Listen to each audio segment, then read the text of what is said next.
Je vois que mon élu, Madame Papin. Parce que je vois que Madame Papin est arrivée, donc on peut peut-être commencer.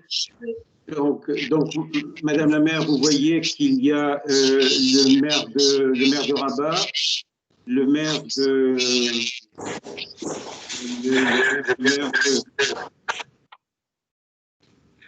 M. Maoz Kader, et puis comme autre maire, je ne vois pas, donc vous êtes avec deux collègues. Pourquoi nous sommes engagés dans le numérique et le logement, qui est un sujet pour nous essentiel? Pour trois raisons. D'abord, le logement est un problème politique global à travers tous les continents, particulièrement en Afrique. La deuxième chose, c'est que le logement est aussi précisément un dossier de la politique de ville. Et il relève vraiment du métier de maire, de sa politique de ville. Un dossier qui entre le qualitatif et le quantitatif. Il y a un problème de résonance. Quelqu'un doit avoir son téléphone allumé. Donc, je disais que le logement est aussi un logement qui relève du métier de maire, parce que c'est un dossier à la fois qualitatif et quantitatif, mais qui concerne l'environnement, l'énergie, le vivre ensemble, l'espace public, l'appropriation des logements, la sécurité. Et le Covid nous a bien montré l'importance du qualitatif. Et enfin, la troisième raison, c'est que l'AIMF souhaite rapprocher le maire, qui est l'acteur de la construction du numérique, comme solution pour apporter des réponses aux multiples défis qu'il apporte. À lui de mobiliser les startups pour mettre en œuvre sa politique de ville, parce que chaque startup apporte une micro-solution à un problème beaucoup plus global. Et au maire de mettre en lien toutes ces micro-solutions pour faire en sorte que sa politique de ville prenne de l'ampleur. Et pourquoi nous? Pourquoi l'AIMF a estimé se saisir de cette question? D'abord, la ville et le numérique a toujours été un thème de réflexion à l'AIMF, autour de méthodes, de solutions pour améliorer la qualité des services et la formation des jeunes. On a fait l'état civil. Il y a vraiment quelqu'un qui a un double micro. Il faudrait en fait que tout le monde coupe le micro dans Teams. Ça n'a rien à voir avec le téléphone, c'est dans Teams. S'assurer que le micro est éteint pendant que M. Baillet parle. Sinon, ça fait un effet de résonance. Donc, je disais que le numérique a toujours été dans notre ADN. On a lancé dans les années 90 l'état civil, la numérisation de l'état civil, et ensuite les finances locales, et puis les classes multimédia, et puis les centres multimédia de quartier. Et aujourd'hui, il y a un problème nouveau. Et ce problème nouveau, nous avons en tête le maire et la démocratie locale, telle que nous la concevons, prime sur une conception de la ville comme simple fournisseur de services via le numérique. Et là est le point de vigilance.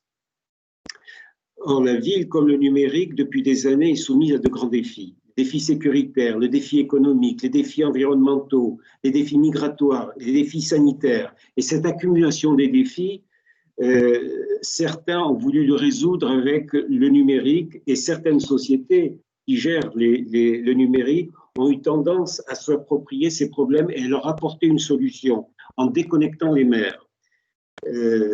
Donc, notre souci, c'est de remettre un peu dans l'ordre du local le maire avec sa vulnérabilité. Et le logement est véritablement au carrefour de ces défis. Comment construire plus vite, moins cher et plus proprement? Comment faciliter les transactions? Comment attirer le capital pour le logement? Comment répondre aux attentes des migrants? Comment améliorer le vivre ensemble dans les quartiers? Comment faire pour que le logement soit non pas un problème, mais une solution? Voilà nos ambitions. Voilà ce qu'on va essayer de résoudre comme problème avec votre soutien. Donc peut-être comme Bordeaux s'est engagé dans la bataille avec nous, on va donner la parole aux représentants de la ville de Bordeaux. Peut-être Madame Papin. Oui, bonjour à tous. Merci beaucoup et merci à vous tous de vous joindre à cette séance de travail. Je suis ravie de faire votre connaissance, même si pour l'instant, effectivement, ce n'est que par le biais de ce mode virtuel. Donc effectivement, comme l'a dit Monsieur Bayet, la question du logement est au cœur de nos préoccupations, j'imagine, un peu partout dans nos villes. Nous, ici à Bordeaux, cela a été le cœur notamment de notre campagne, puisque nous sommes une nouvelle équipe municipale, arrivée depuis quelques mois, depuis fin juin. Et la question du logement est une question très prégnante ici, tant en termes d'accès au logement, c'est-à-dire d'une offre accessible aux revenus des ménages, que d'une offre quantitative également. Et puis, évidemment, de manière corrélée aussi, c'est toute la question de la contribution du logement à la lutte contre le réchauffement climatique, mais aussi à la préservation de nos espaces naturels. Donc, beaucoup d'enjeux derrière cette politique du logement. Et des enjeux qui, effectivement, peuvent être atteints en partie grâce à certaines innovations et notamment au volet numérique.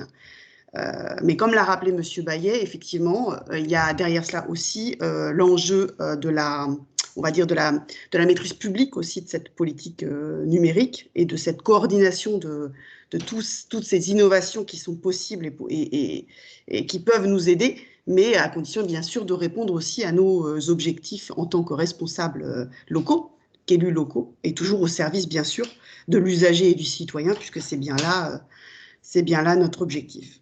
Et j'ajouterai aussi un dernier point sur l'enjeu également de sobriété numérique, qui est pour nous aussi un élément important.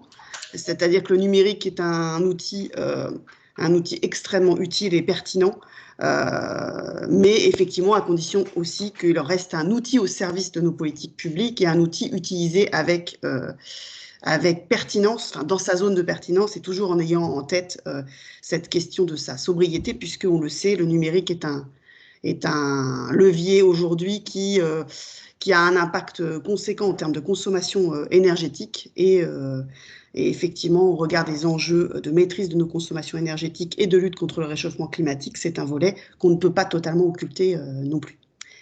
Voilà, je vais laisser M. Bayet peut-être reprendre le fil de l'ordre du jour. Je vois qu'il y a beaucoup de maires qui nous ont rejoints, le maire de Liège, notamment. Peut-être, Monsieur le maire de Rabat, vous allez nous dire quelques mots. Bien. Donc, rebonjour à tout le monde. Merci, M. Bayet, merci à l'AMF de nous avoir encore une fois réunis autour d'un thème aussi important que les autres thèmes, bien sûr, que nous avons déjà débattus dans ce genre de réunions et de plateformes. Effectivement, je l'ai dit, je crois que je l'ai dit déjà une fois, que lorsqu'on parlait un peu des problèmes de la pandémie Covid-19, j'ai dit quand même, il a un petit bienfait, c'est qu'il nous a poussé quand même à découvrir à découvrir ce levier numérique qui peut être, c'est-à-dire à notre portée, pour effectivement gérer nos villes, améliorer les services que nous sommes en train d'offrir à nos concitoyens. Donc, effectivement, le numérique, bien sûr, ce n'est pas seulement au niveau de crise qu'on devrait parler du numérique et le logement. Vous l'avez dit, M. Bayet, vous l'avez dit, Madame, tout à l'heure, en disant que le logement dans une ville, c'est important. Oui, c'est déjà l'élément principal même qui constitue cette ville. Donc, au moment de nos planifications, déjà, le numérique doit être à côté. Et on peut dire que nous avons déjà franchi ensemble un certain nombre d'étapes. Par exemple, si j'ose parler un peu de quelques expériences marocaines, parce que nous, à Rabat, nous avons des synergies aussi bien au niveau national que local. C'est-à-dire nous avons une agence du développement numérique au niveau gouvernemental, donc qui travaille d'une manière transverse, donc qui prépare un peu toute la logistique, même des programmes prêts déjà établis, mais il laisse l'attitude à tous les maires pour qu'ils puissent déjà, en fonction de leur évolution, en fonction de ce qu'ils classent comme priorisation au niveau de leur ville, c'est-à-dire à s'approprier déjà des trucs qui sont déjà, c'est-à-dire planifiés. Mais toujours restant en relation avec le logement, nous, au niveau de Rabat, nous avons commencé, je crois par le commencement, nous avons déjà commencé au niveau des services transverses. On parle de la conservation foncière au Maroc, le service technique de la conservation foncière et le cadastre. Donc, ces deux services ont été déjà, je peux dire, numérisés pratiquement, si je peux dire, à 100%. Mais quand même, c'est déjà, c'est-à-dire une composante très importante c'est-à-dire dans les éléments de subdivision, d'inscription, d'enregistrement de nos bâtiments au niveau de la conservation foncière. Par la suite, il y a aussi les agences urbaines. Les agences urbaines, donc, ce sont les bras techniques qui sont mis à la disposition des maires au niveau du Maroc tout entier. Je crois que nous avions le même modèle, au moins français, sinon, c'est-à-dire, il ne se distingue pas c'est-à-dire, il n'y a pas une grande différence. Donc, le bras technique, donc, nous avons commencé déjà, c'est-à-dire à la numérisation, à l'informatisation de tout le travail fourni par cette entité technique qui est mise à la disposition de nous, les maires. Donc, déjà, nous sommes déjà très en avance. Mais le nouveau-né cette année au niveau des collectivités locales et au niveau des villes, c'est que nous sommes passés, et surtout, on a déjà commencé avant la crise, mais au moment de la crise, on a accéléré un peu les pas et nous sommes passés même maintenant à la gestion du flux de demande d'autorisation de construire, c'est-à-dire la gestion, c'est-à-dire soi-disant d'un élément principal de la ville qui est le logement, sa gestion depuis sa planification au niveau urbanistique jusqu'à la demande des autorisations de construire. Maintenant, on a tout numérisé, donc on peut, l'architecte, messieurs les architectes, et les services techniques, ils peuvent, c'est-à-dire à partir de leur bureau déjà, c'est-à-dire rentrer dans une plateforme qui s'appelle chez nous Rojas. Donc, ils rentrent leurs plans, ils rentrent tout ce que la réglementation demande pour que la commission, c'est-à-dire unique, qui est composée de notre bras technique qui est l'agence urbaine, nous-mêmes, les services techniques de la mairie et les autorités locales, pour qu'ils puissent étudier le dossier et donner les autorisations nécessaires. Donc, maintenant, on arrive depuis mon bureau, je gère un peu même les autorisations. J'ai une clé électronique qui me permet de signer, une fois le dossier a franchi toutes les étapes, de signer cette autorisation. Pour dire quoi? Pour dire que maintenant, effectivement, nous avons tous senti ce levier très important, le numérique, et à travers, c'est-à-dire cette partie que constitue le logement, et bien sûr, tout ce qui va avec. Nous sommes en train d'utiliser le numérique pour améliorer, par exemple, notre efficacité énergétique, aussi bien dans tous les bâtiments publics au niveau de la ville, aussi bien pour les sociétés qui le désirent, parce que nous sommes au commencement, donc nous sommes en train c'est-à-dire de mettre à leur disposition tout ce qu'on a préparé en tant que, c'est-à-dire que programmes et éléments techniques qui leur permettent de gérer un peu cette efficacité. Et nous, même en termes d'éclairage public, nous sommes en train de travailler à numériser tout notre réseau, c'est-à-dire, autrement dit, nous sommes en train de mettre à niveau notre site. Nous avons des partenaires déjà, des partenaires qui font partie un peu des services de la ville, tels que les sociétés qui distribuent pour nous l'énergie électrique, l'eau potable et les services d'assainissement liquide, qui ont des systèmes c'est-à-dire d'information géographique sur tous les réseaux. Donc, nous avons un réseau, nous avons une ville maintenant numérisée et nous sommes en train de muter, c'est-à-dire de muter pour dire que nous sommes en train de sensibiliser tout le monde à cette question numérique et à ce levier qui, c'est-à-dire, qui a commencé, ça fait longtemps, mais qui a été accéléré dans cette crise pour aller au devant de la scène. Donc, c'est pour conclure, pour ne pas m'accaparer de toute la parole, pour dire que je peux dire que nous ne sommes pas au début, mais on a franchi un certain nombre d'étapes. Il reste beaucoup d'autres choses à améliorer parce que tout le monde maintenant, surtout au niveau des donneurs d'ordre, ils sont sensibilisés comme quoi le levier numérique est un levier important pour une bonne gestion de nos villes. Merci. Merci, merci monsieur le maire. Peut-être que le maire de Port-Louis pourra aussi nous dire quelques mots. Monsieur Mophoz, il nous a quittés. Monsieur le maire de Port-Louis? Bien.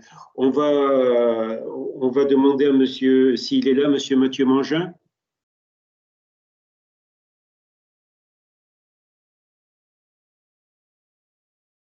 Monsieur Mangin? Oui, vous m'entendez? Oui, on vous Très bien. entend. Bonjour à toutes et à tous, je suis ravi de participer à cet atelier avec, voilà, donc bonjour à tous les élus, c'est un honneur et un plaisir de partager ce moment, même si c'est en visio. Effectivement, bon, je ne vais pas essayer de ne pas être redondant avec ce qu'a dit ma collègue Madame Papin, mais actuellement, c'est vrai que les politiques publiques numériques figurent de plus en plus comme un axe central dans l'action publique locale. Donc, les collectivités territoriales investissent ces politiques afin de les définir, de les orienter, un lien avec les enjeux du territoire au plus près des habitants. Actuellement, en matière de logement, les problématiques sont vraiment différentes, c'est vrai, entre les villes, les pays, en fonction de la démographie, du niveau d'inégalité, de la densité, de la culture. Donc, c'est des problématiques un petit peu différentes, même si on le voit à l'expression de monsieur le maire de Rabat, qu'on a également des problématiques communes, effectivement, également. Nous, à Bordeaux, c'est un contexte un petit peu particulier, car on a des habitants qui ont perdu 18 mètres carrés en 4 ans pour le même loyer, des prix qui ont augmenté de 400% entre 2000 et 2018 et 25% ces dernières années. Donc, on a des inégalités sociales qui se creusent énormément, avec 17% des Bordelais qui vivent en dessous du seuil de pauvreté, c'est-à-dire avec moins de 1 000 euros par mois. Donc, notre objectif est de mieux répondre à l'offre des logements en ville et également de travailler avec le numérique en termes d'innovation et aussi de concertation et de démocratie participative avec les habitants. Donc, c'est vrai que c'est un outil qui est important. À ce niveau-là, on doit développer au niveau de l'offre une politique actuellement d'urbanisme solidaire, économement foncier, mieux répondre aux différents parcours de vie, rénover massivement les logements.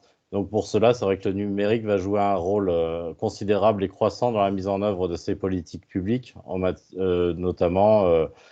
Donc nous devons en ville maintenant aussi de créer un environnement, je dirais, favorable à l'arrivée et à l'accueil de start-up et au développement de start-up sur nos territoires.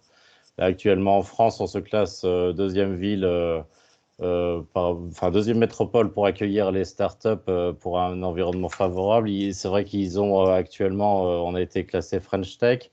Nous construisons actuellement la cité numérique près de la gare, qui est un véritable écosystème pour déployer plusieurs bâtiments et un accueil d'une école de Microsoft en vue de travailler avec eux dans l'avenir et sur justement des politiques publiques pour nous aider à créer parce qu'on a de gros besoins en termes de politiques publiques, hein, comme vous le disiez, notamment sur des applications nouvelles, sur de la cartographie beaucoup, de la numérisation. Voilà, donc là, c'est vraiment une révolution industrielle et donc, suite à la révolution industrielle, c'est vrai que on a besoin de cela sur l'innovation. Ensuite, sur l'outil de démocratie permanente et de consultation, on doit travailler également avec les startups pour pouvoir créer un environnement favorable et des consultations plus rapides par rapport à des habitants qui sont un petit peu, je dirais, en défiance avec les partis politiques, avec le discours politique. Donc, l'outil numérique va nous permettre justement, en termes de consultation et de bien vivre dans le logement, même en termes je dirais, de maintenance prédictive, c'est-à-dire que de signaler les problèmes qui se passent dans le logement, avec le syndic, etc. C'est des outils qui sont très importants, et notamment en termes également d'habitat participatif sur des leviers d'innovation. C'est vraiment des leviers d'innovation sociétale. Je dirais que ça permet également de mieux vivre, de permettre de mieux vivre ensemble sur différents sujets. Donc c'est vrai que le numérique lié au logement est vraiment un sujet très important. Effectivement, on doit y travailler tout en ayant, je reprends un petit peu, et c'est vrai que l'idée de Céline Papin, une sobriété numérique, donc c'est assez compliqué parce que c'est vrai qu'on a de tels besoins actuellement liés au logement, mais je pense qu'il y a des solutions qui existent. Je vois sur Bordeaux, nous avons créé au-dessus d'un open data, enfin Un data center. Data center. Merci Céline, parce que ce mot, je ne l'avais pas. Un data center qui permet de chauffer en fait gratuitement les locataires et les appartements grâce à la chaleur dégagée par ce data center. Donc, il y a des solutions qui existent pour refroidir, en utilisant des énergies renouvelables déjà pour refroidir ces serveurs, et également d'utiliser cette chaleur pour chauffer éventuellement les appartements, les immeubles ou d'autres choses. Donc, il y a des solutions techniques qui peuvent exister pour rester sobre au niveau écologique tout en utilisant la richesse de ce numérique aujourd'hui. Donc c'est pour cela que nous sommes vraiment ouverts à rencontrer les différentes startups pour voir les solutions également qu'ils nous proposent en termes de logement aujourd'hui. Merci beaucoup. Donc, on commence déjà à bien avancer. Avec Rabat, on a vu combien la bonne maîtrise administrative de l'urbanisme était quelque chose d'important pour la gouvernance locale, pour le maire. On a vu avec Bordeaux l'importance de la sobriété numérique, madame, mais aussi la nécessité d'avoir des data centers, faire en sorte que ce ne soit pas antinomique. Vous avez parlé, Monsieur Mangin, des pertes de surface par appartement et avec l'augmentation des loyers, qui est une tendance lourde en Occident, où les appartements sont de plus en plus petits. Et on a vu avec la crise Covid combien c'était incompatible et qu'il faut remettre tout ceci en cause. Parler d'environnement favorable pour les startups et surtout la démocratie permanente pour comprendre l'évolution des attentes. Monsieur le maire de Port-Louis, vous êtes à nouveau avec nous. Vous avez quelques mots à nous dire. Mais vous avez coupé votre micro. Vous avez coupé votre micro et j'ai oublié de vous dire à tous que nos entretiens sont enregistrés et ils seront mis ensuite en ligne sur notre réseau. Monsieur Mafos. Oui, bonjour à tous. Le système cadastre est numérisé. C'est déjà numérisé et notre système pour l'application des PMI aussi, tout sur numérique. On fait tout online.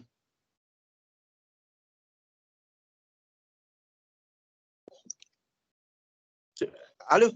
On vous entend. Vous m'entendez là? Oui, oui. Ouais. Tout notre système, c'est informatisé à la mairie, pour le terrain, pour tous nos services. Très bien. Très bien, donc c'est un appui pour vous. On rebondit sur Bordeaux, sur l'expérience de Bordeaux en matière de gouvernance des logements. Madame Jamet, si elle est parmi nous. Non, Alors, malheureusement, elle est absente. absente. Je peux dire quelques mots si vous voulez. Oui, Ouais. je vous en prie. Sur ce volet peut-être plus effectivement du citoyen au cœur de la politique du logement, où effectivement le numérique peut aussi être un appui important, puisque nous le constatons dans notre ville, mais je pense que c'est le cas aussi dans de nombreuses autres villes, les attentes sont importantes, mais aussi parfois les résistances, bien sûr, des habitants dans nos projets urbains peuvent aussi être significatifs. Et donc aujourd'hui, de plus en plus, la fabrique de la ville doit se faire avec les citoyens.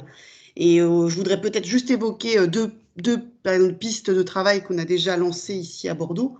C'est tout ce qui concerne évidemment la concertation sur les projets urbains, alors avec par exemple ce que peut nous apporter le numérique sur la data visualisation des projets, avec la possibilité pour le citoyen de venir émettre des propositions ou débattre sur ce qui est projeté en fait avant même que le projet soit finalisé. Donc ça, c'est quand même un élément intéressant. Donc on a eu un projet de renouvellement urbain aux Aubiers avec, par exemple, des outils numériques qui étaient mis à disposition des habitants pour pouvoir faire part de leurs souhaits, de leurs désirs et de leurs amendements sur ce qui était envisagé. Et aussi tout un autre volet sur la question qu'a évoqué Monsieur Mangin, l'habitat participatif, mais plus globalement toutes les formes innovantes d'habitat qui peuvent permettre en fait de réduire le coût aussi de production du logement. Donc par exemple, nous avons un projet autour de ce qu'on appelle les volumes capables, c'est-à-dire en fait de permettre de produire du logement avec la finalisation du logement ensuite qui est en fait de la responsabilité ou à la charge du futur occupant. Et en cela, le numérique peut aussi nous être être une ressource potentielle en permettant aussi aux habitants d'accéder à une offre de formation par des systèmes. En fait, c'est une forme un peu renouvelée en quelque sorte de dispositifs d'accompagnement à l'autoconstruction ou à l'auto-réhabilitation, mais d'une forme qui peut permettre pour les politiques publiques d'encadrer aussi quand même cette autoconstruction pour qu'elle, bien sûr, qu'elle s'insère dans nos objectifs et surtout dans nos normes aussi, bien sûr, administratives. Donc voilà, ce sont deux pistes de travail qui sont assez intéressantes à mon avis. Et il y a des startups qui suivent ça?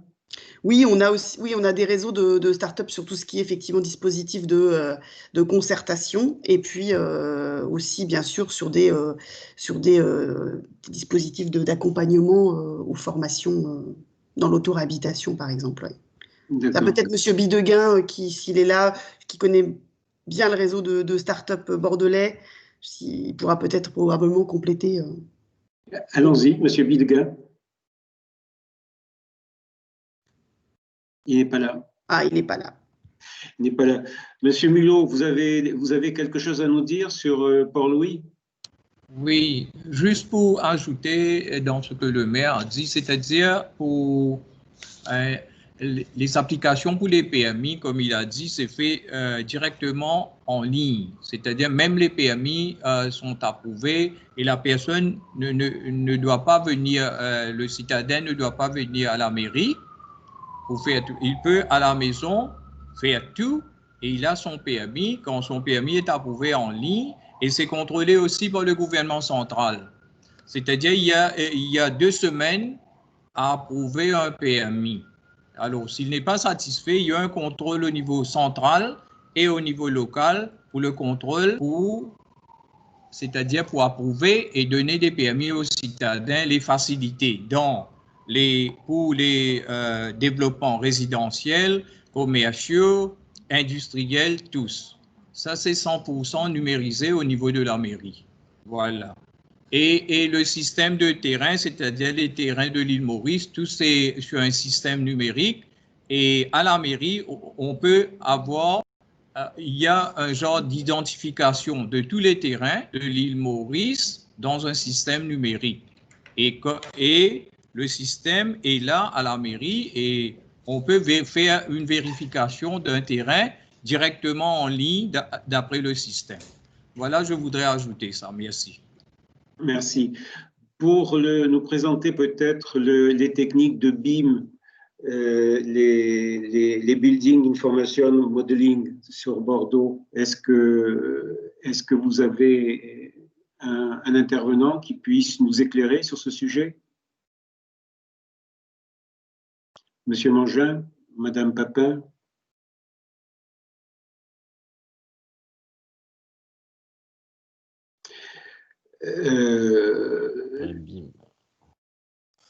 Normalement, c'était Monsieur Bidegain, donc là, d'accord, on va je vais attendre de voir s'il revient. On va voir, il va venir peut-être un peu plus tard. Jean Yango est en ligne? Jean? Non. Oui, je suis en ligne. Jean, sur l'urbanisme, est-ce que vous êtes en train de la création de l'atelier que vous êtes en train de monter à Douala, peut-être nous dire quelques mots? Nous l'idée, c'est d'apporter un appui justement à ces ateliers d'urbanisme qui vont travailler beaucoup avec le numérique, de les soutenir dans leur construction et de les mettre en réseau. Qu'est-ce que vous pouvez nous dire sur ce qui se passe à Douala? Bien, permettez-moi d'abord de saluer Madame Céline Papin de Bordeaux, qui, comme vous le savez, est en partenariat fructueux et durable et efficace avec la ville de Douala, donc Bordeaux Métropole et la ville de Bordeaux, bien entendu. Nous aurons probablement l'occasion de nous Et voir. si tout va bien, normalement, je viens vous voir dans quelques jours, dans quelques semaines. C'est exact. Avec plaisir. Bien, je vous en prie. Bien, monsieur le secrétaire permanent, nous avons particulièrement apprécié que vous ayez apporté votre concours à la création de ce laboratoire de fabrication numérique que nous mettons en place avec des instituts de formation d'enseignement supérieur, notamment l'école interafricaine des métiers d'urbanisme et d'architecture, un institut qu'on appelle l'Institut d'urbanisme de Douala, ainsi que l'Institut universitaire de la Côte. Et cet assemblage entre la Société d'études de Douala que je dirige, mais qui a été créée par la ville, et des institutionnels de la place, vise justement à contribuer au mieux à la professionnalisation des enseignements et en alliant notamment toutes les techniques d'architecture, d'urbanisme et le numérique. Et à ce propos, justement, nous avons élaboré un plan de charge avec 3 écoles de formation pour qu'ils se familiarisent avec le laboratoire de fabrication numérique que nous allons mettre en place et qui permettra donc vraisemblablement de contribuer à révolutionner la manière de former et créer une nouvelle race d'architectes, d'urbanistes et d'ingénieurs connectés aux nouvelles technologies de l'information et de la communication, en particulier du numérique. Pour revenir à la problématique qui nous retient aujourd'hui, je crois c'est vrai, on parle de la découverte d'un vaccin qui permettra de résoudre les problèmes de crise sanitaire auxquels nous sommes confrontés. Mais toujours est-il que, en ce qui concerne les villes africaines, bien qu'on n'ait pas observé le même niveau de drame que l'on malheureusement observe dans les villes de l'hémisphère nord, il n'en demeure pas moins que les problèmes de pandémie, d'autres maladies, qui sont parfois liés aux inondations, les problèmes liés aux pandémies liées au choléra, par exemple, qui continuent à sévir dans des villes africaines, demeurent d'actualité. Et on peut penser, comme on l'observe déjà dans certains pays, dans certaines villes comme Kigali, que les outils numériques pourraient parfaitement contribuer dans des villes camerounaises qui ne sont pas très, très avancées dans ce domaine, contribuer efficacement à l'identification, à cartographier ces maladies et donc trouver les moyens les plus appropriés pour les circonscrire et venir à bout progressivement. Voilà ce que j'avais à dire à ce stade de nos échanges, en vous remerciant une fois de plus. Merci. Mais Jean, Madame Papin, est-ce que selon vous, on a un discours à monter sur l'urbanisme, quelque chose qui nous soit propre, qui montre notre originalité dans la conception de l'urbanisme, surtout à la lumière de la crise, à la lumière, comme on a dit tout à l'heure, du rétrécissement des espaces, de l'explosion des prix. Est-ce qu'on aurait quelque chose d'original à dire, selon vous, Madame Papin? Oui. Effectivement, je pense que on a le message de rappeler quand même la nécessité d'une régulation par le pouvoir public, à mon sens, de la politique urbanistique et du logement, au service, bien sûr, d'un projet qui vise à loger nos habitants dans des conditions acceptables, c'est-à-dire à la fois en termes évidemment d'espace, à la fois en termes de qualité de logement et aussi bien sûr en termes d'accessibilité de prix. Donc ça, je pense que c'est quand même le premier point. Et ensuite, à mon sens, les 2 autres points qui doivent être quand même au cœur, enfin en tout cas c'est notre vision, c'est effectivement cet enjeu de réchauffement climatique qui nous impose d'anticiper d'ores et déjà dans la production de nos logements si possible. Donc cela va effectivement de la prise en compte du risque en termes de localisation de cette production de logements. Donc là, effectivement, le numérique aussi est un outil, puisque la modélisation et la cartographie des risques inondations, industriels, environnementaux, c'est aussi un élément très important pour pouvoir savoir où produire du logement. Et ça, aujourd'hui, on se doit de l'intégrer, puisque malheureusement, il est à craindre que les dérèglements climatiques nous impactent de plus en plus ces prochaines années. Et ensuite, le troisième point, c'est effectivement ce volet du citoyen au cœur de la fabrication de la ville, pour faciliter à la fois l'acceptabilité sociale de la production de logements, et puis également de faciliter le bien vivre ensemble. Voilà, pour moi, ce sont 3 points, à mon sens, qui sont un petit peu bien sûr ouverts au débat, évidemment. Et pour votre information, on est en train ici de créer une plateforme à l'IMF, une plateforme sur l'urbanisme, qui ne sera pas exclusivement à l'IMF, qui sera ouverte aux ateliers d'urbanisme, aux universités, mais avec un esprit francophone. Monsieur le maire de Rabat, peut-être un mot là-dessus sur la particularité du discours que nous devons monter au sein de notre réseau. Comment on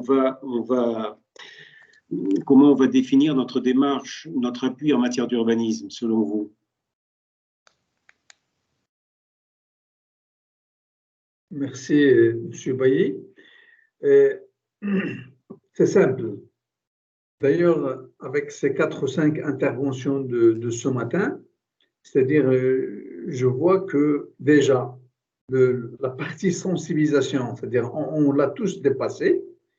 Et bien sûr, on n'est pas au même niveau entre toutes les villes. C'est ça le rôle de notre réseau. C'est que c'est une grande richesse. Chacun, il a au moins 1, 2, 3 expériences réussies. Notre réseau doit rassembler toutes ces expériences-là et les partager. Nous sommes là pour que nos frères et sœurs, surtout les mairies et communes africaines, c'est-à-dire soit aidées, soit mises à niveau pour que nous puissions, si on arrive, c'est-à-dire à être tous au pas, je crois que c'est ça notre objectif. On est là pour partager toutes les bonnes expériences. Voilà. Merci beaucoup. Monsieur Métayer, qui est directeur de la French Tech, a peut-être des conseils à nous donner en la matière. Monsieur Métayer. Oui, bonjour Monsieur Baillet, bonjour à tous et merci de votre invitation à cet atelier. Vous m'entendez bien? Oui. Très bien, parfait. Donc je suis Philippe Métayer, je suis le directeur général de la French Tech Bordeaux. La French Tech, je pense que vous savez, donc c'est une marque et un label qui est attribué à des écosystèmes et à des territoires pour justement cartographier, répertorier toutes les innovations numériques, mais pas seulement numériques, aussi les innovations d'usage, les innovations de procédés qui peuvent répondre à tous les enjeux d'aujourd'hui, évidemment par rapport aux enjeux sociétaux, environnementaux, climatiques, et faire en sorte que ces innovations soient au service bien sûr de tous ces enjeux, des territoires et évidemment créateurs d'emplois par rapport à toute l'économie locale. Sur la dimension innovation et logement, à la French Tech Bordeaux, on a déjà répertorié un certain nombre d'initiatives qui sont sur différents secteurs, parce qu'en fait, si vous voulez, pour que vous ayez un ordre d'idée, aujourd'hui, on a référencé 850 entreprises innovantes sur le territoire de Bordeaux, et parmi ces 850 entreprises innovantes, sur tous les secteurs d'activité, et c'est ça qui est important, il faut bien comprendre que la French Tech ne travaille pas que sur la dimension numérique seule, c'est l'innovation et la transformation, entre guillemets, numérique, dans tous les secteurs d'activité. Donc, ça peut être dans le domaine de la santé, dans le domaine de la construction, dans le domaine de la mobilité, etc. Et sur le logement spécifiquement, Madame Papin vous les a partagés, on a relevé un certain nombre de startups et d'entreprises type Archidvisor, type Rinov, c'est ce qui apparaît dans les commentaires, mais on a un certain nombre d'initiatives qui vont beaucoup plus loin en fonction des thématiques. Ça peut être Vous parliez de plans, vous parliez de démarches en ligne, on peut parler de construction, on peut parler d'isolation, on peut parler de peinture recyclée, de travaux d'architecture, de plans, etc. Donc tous ces sujets, en fait, ce sont des sujets qui sont aujourd'hui proposés de manière novatrice par des startups et des entreprises à Bordeaux, et pour lesquels on pourrait, si tel est votre besoin dans le cadre de cet atelier et de cette échéance du mois de décembre, proposer à un certain nombre de startups de Bordeaux de venir partager un petit peu leur savoir-faire et leur innovation.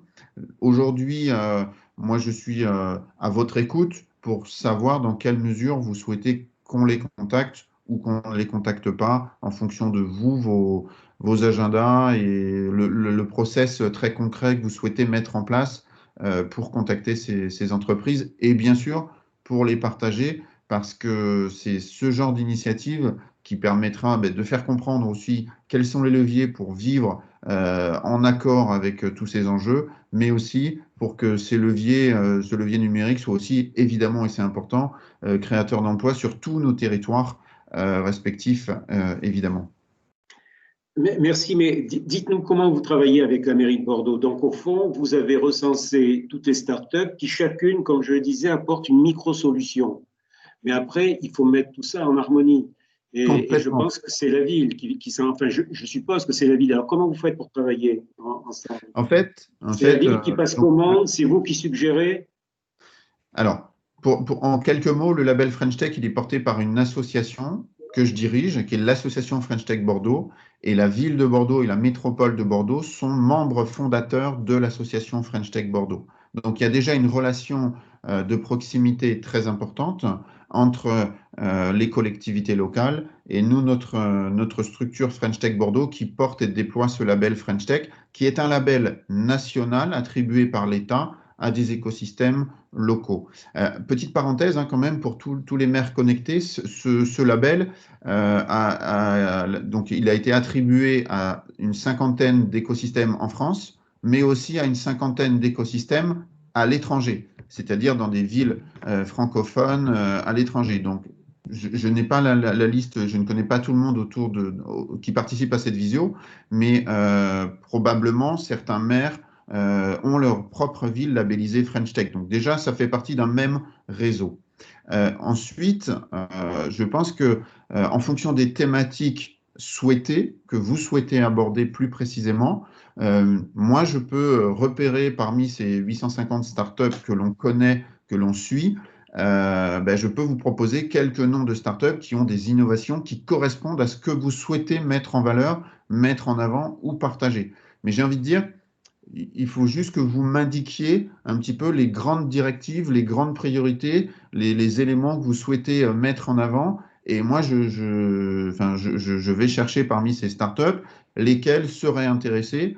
Et un élément important, quand on les contacte, ce qui est vraiment important, c'est de leur expliquer ce qu'elles ont à gagner en participant à ce genre d'initiative évidemment intéressante. Parce que, comme vous le savez, la crise certes sanitaire, mais aussi économique, font qu'ils sont vraiment dans des priorités. Donc, c'est de trouver l'équilibre à la fois sur le process par rapport aux grandes thématiques et aux priorités, et puis aussi de leur expliquer, en fait, en quoi consiste leur participation éventuelle. Oui, je vais vous répondre, Monsieur Métayer, mais avant, vous allez me dire que je suis têtu. Comment faites-vous pour travailler avec la mairie? Est-ce que c'est la mairie qui vous sollicite? Est-ce que vous faites des recommandations à la mairie? Toujours, mon obsession, c'est la gouvernance, c'est-à-dire comment les startups renforcent le métier de maire, lui donnent plus de consistance et lui permet de répondre aux attentes de la population. Je ne sais pas, Madame Papin ou vous-même, comment vous fonctionnez? Madame Papin, si vous voulez. Ou Monsieur Mangin, peut-être, je ne sais pas si, puisqu'il est adjoint, effectivement, maire adjoint au logement, peut-être plus directement. Oui, donc vous m'entendez? Oui. Donc par rapport à ça, oui, effectivement, on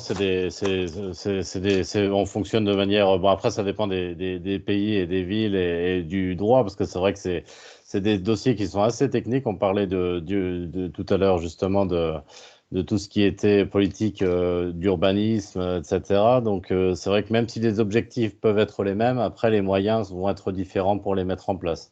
Donc, c'est vrai qu'on est sur une politique foncière et immobilière où on veut réduire un petit peu par l'investissement public les disparités dans les quartiers, essayer de ne pas artificialiser les sols davantage sur des objectifs voilà, pour rendre un peu plus d'espace vert, de mètres carrés aux espaces verts aux habitants. Donc, et après, au niveau, donc c'est assez juridique. Après, mais après, les objectifs peuvent être les mêmes.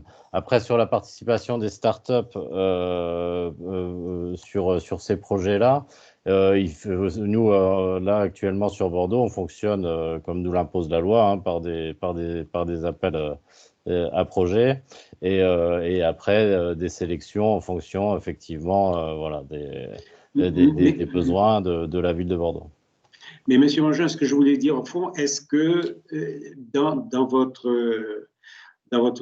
vos règlements, il y a une prime aux startups? Est-ce que vous favorisez le lien mairie-startup à travers des appels d'offres qui leur soient favorables?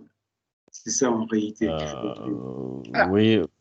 Céline? Oui, alors après, on peut avoir par exemple, dans des réponses à des appels à projets ou des appels à projets européens, par exemple, on peut avoir des consortiums qui peuvent être constitués en faisant appel aussi au réseau de start-up de manière à pouvoir aussi valoriser justement et aller encore plus loin dans ces innovations parfois encore balbutiantes. Donc ça peut être ça peut être un premier levier.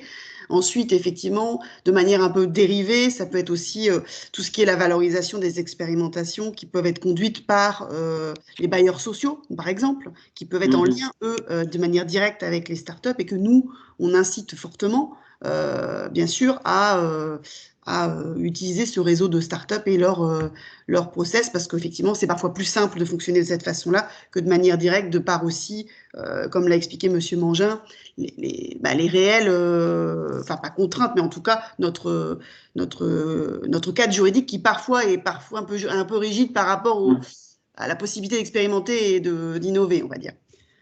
Sur ce sujet, Monsieur Baillet, pour répondre très concrètement aussi à votre question sur la relation start-up-collectivité, on a mis en place un dispositif qui s'appelle French Tech Central, qui permet à des entrepreneurs de prendre rendez-vous en moins d'une minute avec des acteurs publics, l'URSSAF, l'INPI, la DIRECT, le Trésor, l'ANSSI, etc. Et bien sûr, de prendre rendez-vous en moins d'une minute avec des collectivités. Et ça, c'est très important. Et aujourd'hui, on travaille avec Monsieur Garnier, le directeur général de l'achat et de la commande publique de Bordeaux Métropole, pour faire en sorte que, justement, dans le cadre de la commande publique innovante, et on l'a échangé avec Madame Jamet la semaine dernière au conseil d'administration de la French Tech Bordeaux, justement, on essaie de faire en sorte que, à la fois, ce soit plus regardé par des startups pour qu'elles puissent répondre à des appels d'offres, parce que parfois elles ne le font pas, il faut dire les choses, parfois elles ne le font pas parce qu'elles ne se sentent pas de répondre à des marchés publics, parce qu'elles ne sont pas suffisamment structurées, parce qu'elles considèrent que le temps de réponse est peut-être parfois trop long, ça ne correspond pas forcément à leur phase de développement, mais aussi, donc il faut que nous, on travaille auprès des startups pour faire de la pédagogie sur ce qu'est un marché public, dans quel cadre on doit y répondre, quelles sont les teneurs, les engagements de chacun, mais aussi expliquer aux collectivités les contraintes des startups pour que justement il y ait un rapprochement, on va dire, non pas forcé, mais naturel qui s'opère entre ces innovations portées par des startups et ces besoins très concrets des collectivités sur des thématiques qui sont, j'ai envie de dire, urgentes, pour lesquelles il y a besoin de réponses et de pragmatisme. Et donc, ce levier de la commande publique innovante, aujourd'hui, c'est un sujet sur lequel on travaille et l'objectif, c'est de pouvoir adresser en collaboration avec les collectivités des marchés publics et pouvoir non pas les flécher, parce qu'il ne s'agit pas de flécher puisque c'est un marché public, mais de les ouvrir et les proposer à des startups pour qu'elles puissent y répondre si c'est possible. Après, ça reste évidemment la collectivité qui fixe les règles au préalable et fait les choix en toute neutralité à la suite des marchés. À votre avis, Monsieur Métayer, est-ce qu'il y a matière pour l'IMF de développer un champ de partenariat nouveau, c'est-à-dire susciter dans un certain nombre de métropoles la création de ces plateformes French Tech?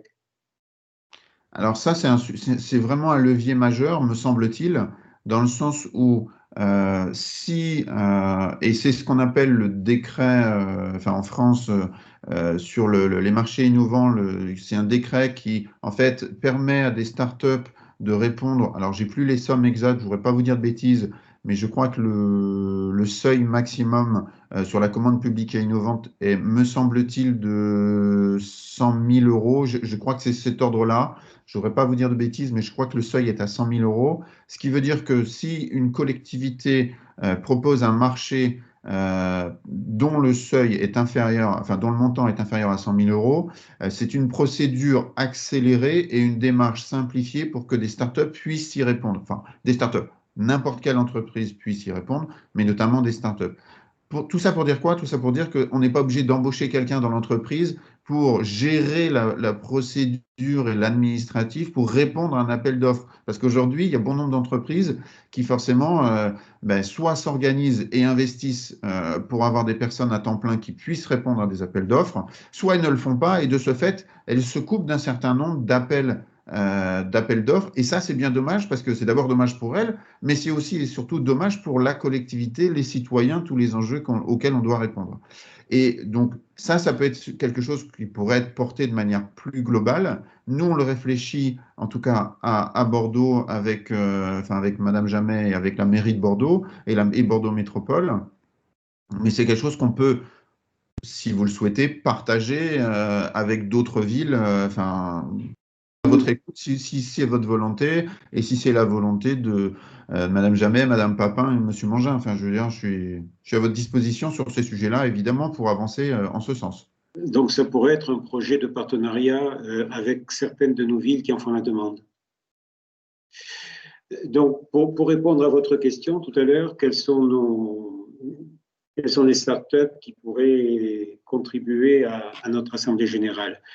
Donc, l'Assemblée générale aura 7 ateliers. Un atelier sur le logement, un atelier sur la santé, un atelier sur l'éducation, un atelier sur le ravitaillement, l'alimentation,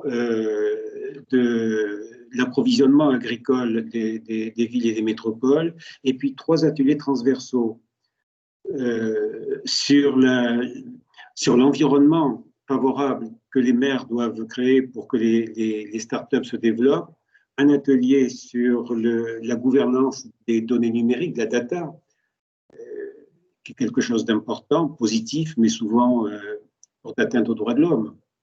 Parce que notre Assemblée générale se tiendra le jour de la Journée internationale des droits de l'homme. Et enfin, le 3e atelier sur les plateformes, le dernier atelier sur les plateformes numériques, avantages et inconvénients. Plateforme numérique internationale ou plateforme numérique de conception plus locale, plus nationale. Donc, sur les 4 premiers ateliers, la santé, l'éducation, le logement, l'agriculture, on pourrait effectivement, on serait ravis d'avoir un exemple de start-up en pointe venant de Bordeaux. On fera tout pour qu'elle participe à notre manifestation. Monsieur le maire de Rabat, il existe l'identique à la structure créée par Philippe Métayer, cette association French Tech. Est-ce que ça existe à Rabat? Est-ce qu'il y aurait utilité d'en prendre modèle? Non, ça n'existe pas à ma connaissance, sauf si ma collègue a une connaissance qu'il me dise. Non, à ma connaissance, non. Ça pourrait être une bonne chose pour Rabat. Bien sûr. Bien sûr. Très bien. D'autres questions?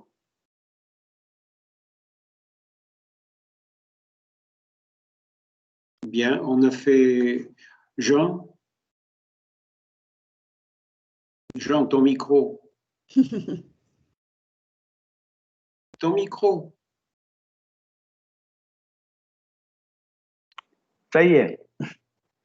Non, j'étais justement en train de faire un texte dans lequel je disais que, s'agissant de la problématique du jour, je crois qu'il conviendrait d'apporter une attention particulière aux problèmes de gouvernance des villes, en particulier en Afrique subsaharienne, parce que il n'est pas toujours établi que les politiques publiques en matière de logement soient établies en fonction des capacités contributives des ménages, et notamment les plus pauvres, autrement dit du plus grand nombre. Donc, je pense que c'est un point de vigilance sur lequel il conviendrait de s'accorder, véritablement, que l'on ne fasse pas simplement des déclarations, mais que l'on établisse des politiques publiques en matière de logement accessibles au plus grand nombre. Là, la Covid également nous a montré qu'il était indispensable que l'on accorde une attention particulière à la création, à la disponibilité des espaces publics.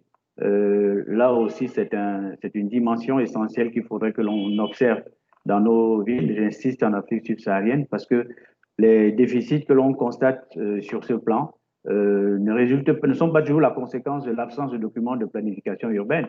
C'est au contraire, rares sont les villes, les capitales aujourd'hui qui n'ont pas de documents de planification urbaine. Donc l'anarchie qu'on constate n'est pas due au fait que ces documents n'existent pas et qui n'ont pas été bien conçus. C'est généralement le fait, l'absence de volonté politique qui ruisselle, n'est-ce pas, une attitude qui ruisselle comme ça jusqu'au niveau des services. Donc, pour le deuxième point, Douala est naturellement tout à fait ouvert à participer à la mise en place des outils qui permettent au numérique de devenir véritablement des instruments au service des habitants de manière citoyenne et responsable. Mais il n'y a pas de cartographie des startups, hein, comme à Bordeaux.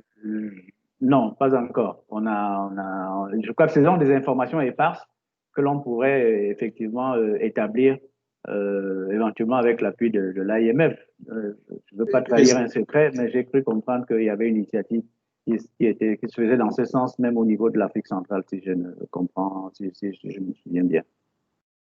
Oui, mais au niveau de ta société d'économie mixte, on pourrait envisager ça.